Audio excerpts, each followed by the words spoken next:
So hello and welcome to Japan Lyric Room. Thanks for having me. In this show, we carefully savor the lyrics of Japanese songs, delivering clear explanations of the meanings behind the phrases and the unique cultural backgrounds of Japan. Exactly.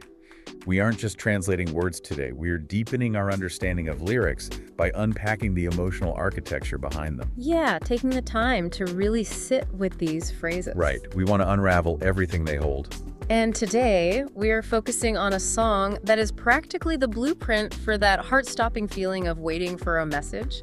We are looking at the pop classic CHE.R.RY by YUI. Ah, such a good one. It really is. And that's spelled YUI, pronounced YUI. This track was released on March 7th, 2007. In Japan, it is essentially the official anthem of spring. It really is inescapable during that time of year. Right. If you lived there around that time, it was everywhere, largely because it was the soundtrack for a massive commercial campaign for the LISMO mobile music service. Yeah, that campaign was huge. It was. And then more recently, in 2020, it caught a huge wave of renewed global attention thanks to an incredibly raw acoustic performance on the YouTube channel, The First Take. But you know, what adds an entirely different, deeply emotional layer to this track is its connection to the world of anime. Oh, right. Tell us about that.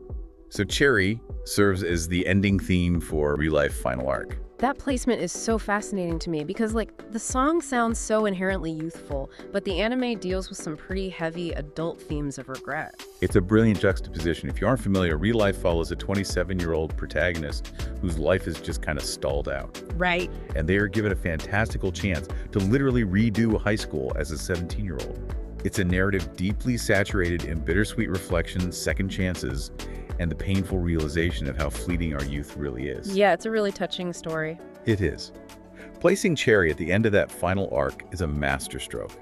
The song's straightforward, innocent message of simply falling in love acts as an incredibly moving capstone to a nostalgic story about trying to reclaim a lost past. It really reframes the whole song. It makes that youthful innocence feel incredibly precious. Absolutely. And even the title itself, CHE.R.RY, is so intentional. It's written out in English in the title to emphasize the sweet and sour nature of love.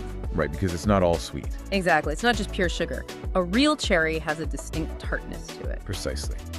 And to truly understand the texture of that tartness, we have to mentally travel back to the technological landscape of 2007. Oh boy, 2007 technology. Yeah, we're talking about the height of the garakei, or feature phone era in Japan. The classic flip phone. Clunky hinges, physical buttons, tiny little screens. Right. This is a pre-smartphone universe. There are no instant read receipts. Thank goodness for that, honestly. True. There are no little typing bubbles that tell you the other person is actively composing a thought.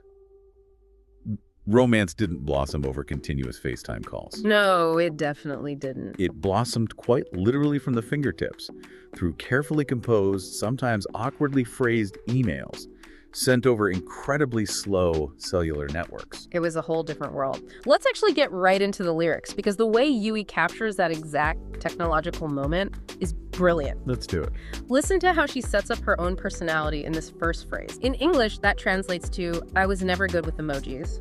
But if they are from you, I'm so excited. Such a great opening. And the cultural nuance here is, I've never been the type to use emojis, but when a message comes from you, seeing those small icons makes my heart race with a restless, happy anticipation. The linguistic anchor here is the word waku-waku.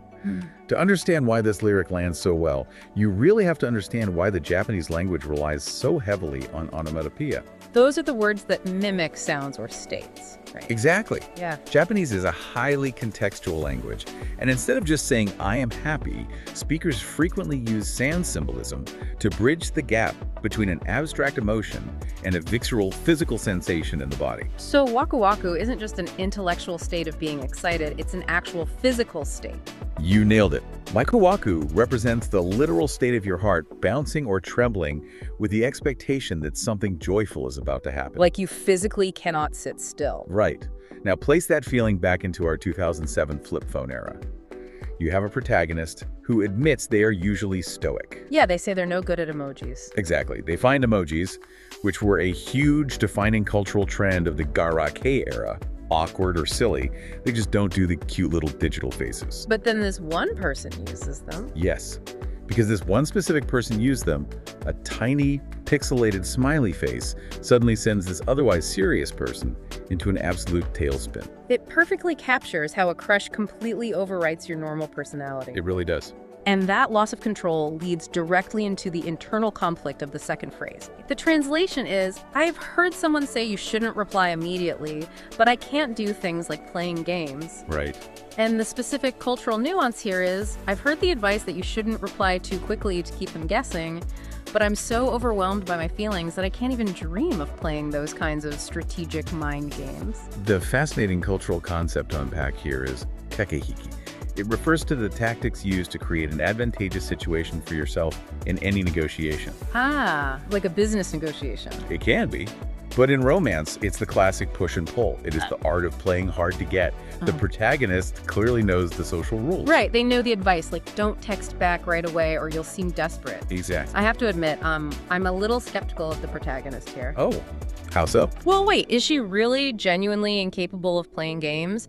Or is she using her own clumsiness as a convenient excuse to justify doing exactly what she wants to do, which is text him back immediately? That is an interesting point. Because sometimes saying, oh, I just can't help myself, is a great rationalization for throwing the rules out the window. That is a very perceptive challenge. It's entirely possible there is some self-deception happening there. Yeah, like she's just eager. However, within the context of Japanese lyrical traditions, admitting an inability to perform kakehiki is typically framed as a testament to the purity of the emotion. Oh, I see. The cultural ideal being praised here is sincerity over strategy. The feelings are so unpolished and overwhelming that they strip away all artifice.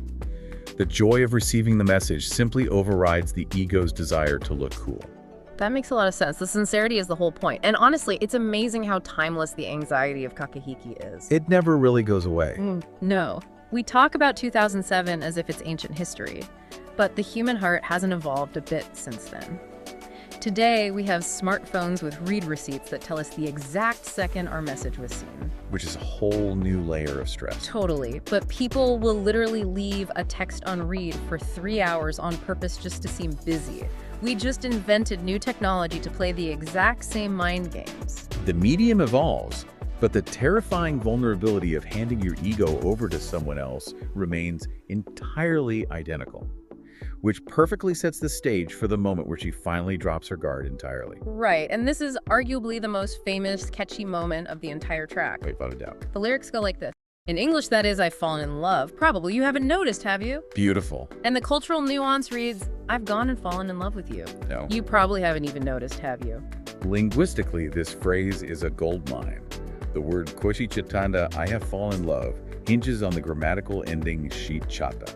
Okay, tell us about shichata. In Japanese, adding shichata to a verb implies an action that happens completely uncontrollably, and it almost always carries a subtle nuance of regret, or at least a feeling of inevitability.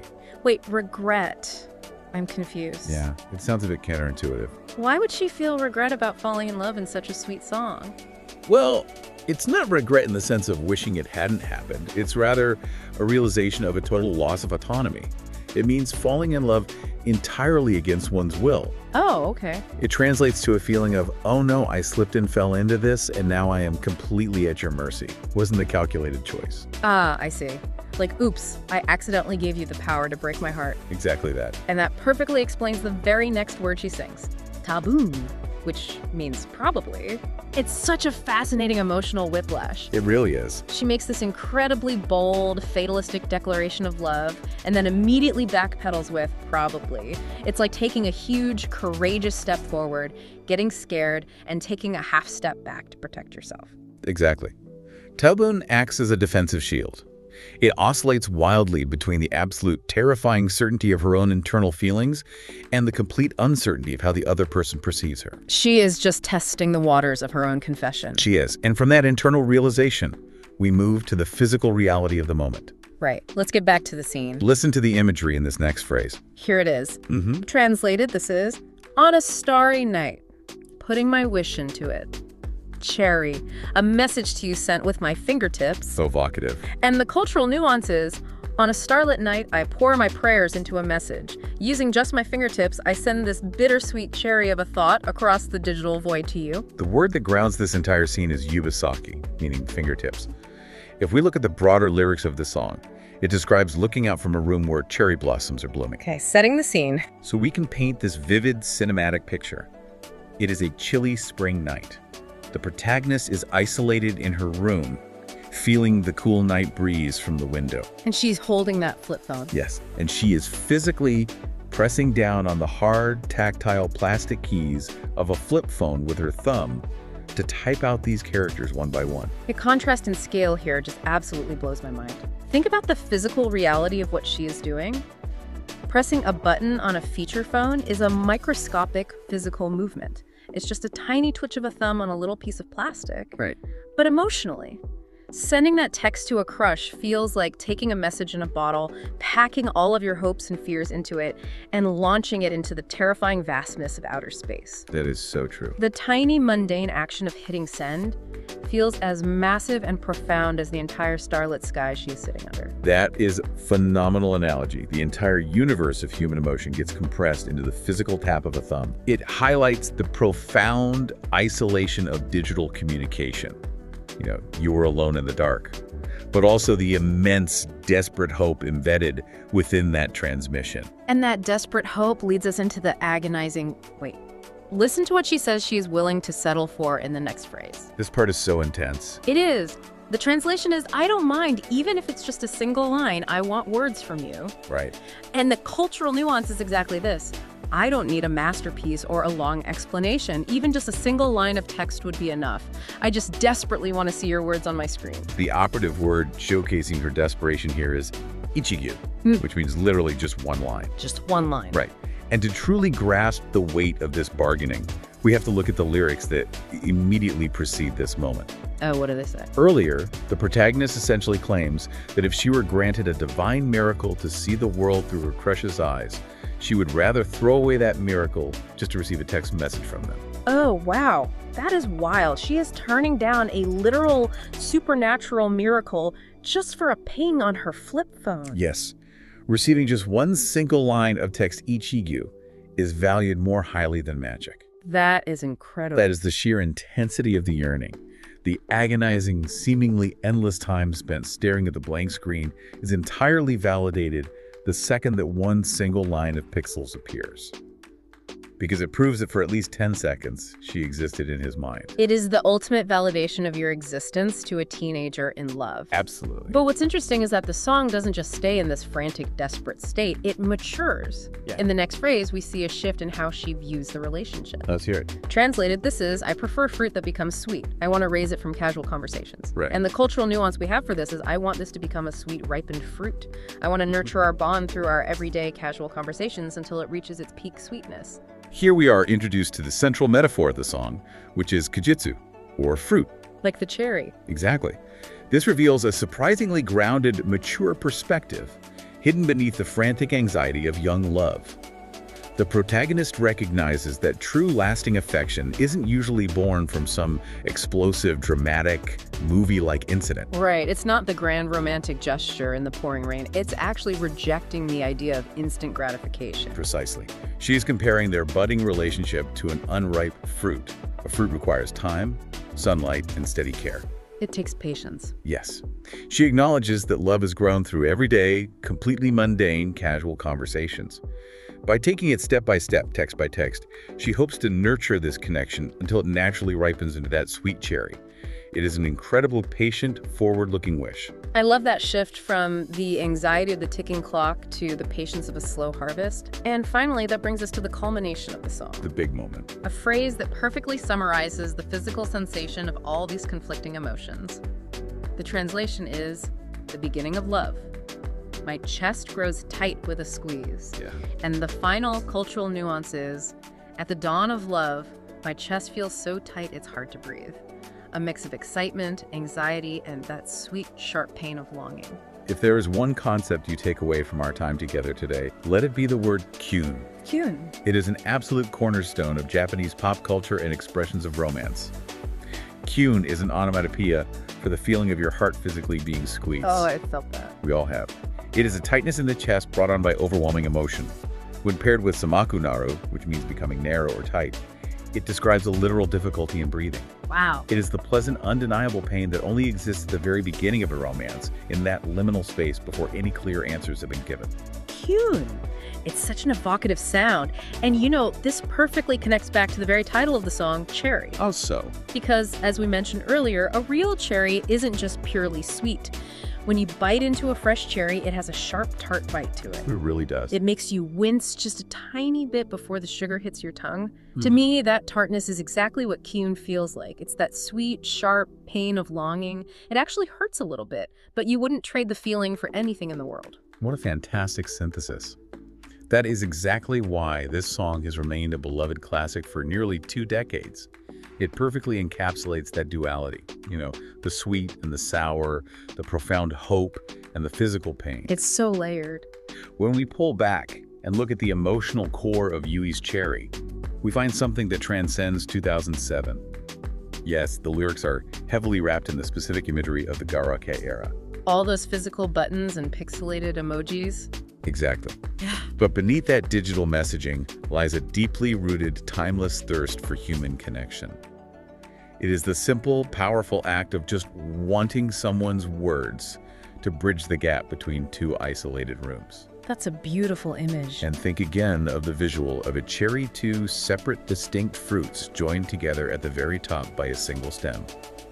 It beautifully represents the hope that these 2 separate people, sending messages back and forth in the dark, will eventually bear fruit together. That is a brilliant way to look at it.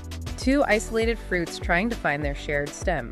We spent this time carefully savoring these lyrics that perfectly capture the slow, agonizing, sweet anticipation of the flip phone era. It's been quite a journey. But I want to leave you with a thought to mull over today as you go about your life. In our current world, a world of hyper-connected, instant reply culture, where your phone buzzes immediately, where read receipts demand instant answers, and where you rarely have to sit in the quiet and wait for anyone, what is our defining Kyun moment today? That is a great question. Are we losing that bittersweet tartness? Is love actually sweeter when we are forced to sit alone in the dark, staring at a blank screen, and just wait for it? It's something to really think about the next time you see those 3 little typing dots appear on your phone. Definitely something to ponder. Well, we want to express our deepest gratitude to you for tuning in to the audio today. It's always a pleasure to explore these nuances and unravel these cultural threads together. Our team is always working to update our blog with even more detailed lyric explanations, so if you want to keep exploring the beauty of these words and deepening your understanding, please check the website link down in the description. There's always more to learn. If you enjoyed the show and want to keep carefully savoring lyrics with us, we'd love for you to subscribe or follow the channel so you never miss an update. And please leave a comment with your thoughts on today's song or any requests for songs you want us to cover in the future. We read all of them. We really do. We'll see you next time. This was Japan Lyric Room.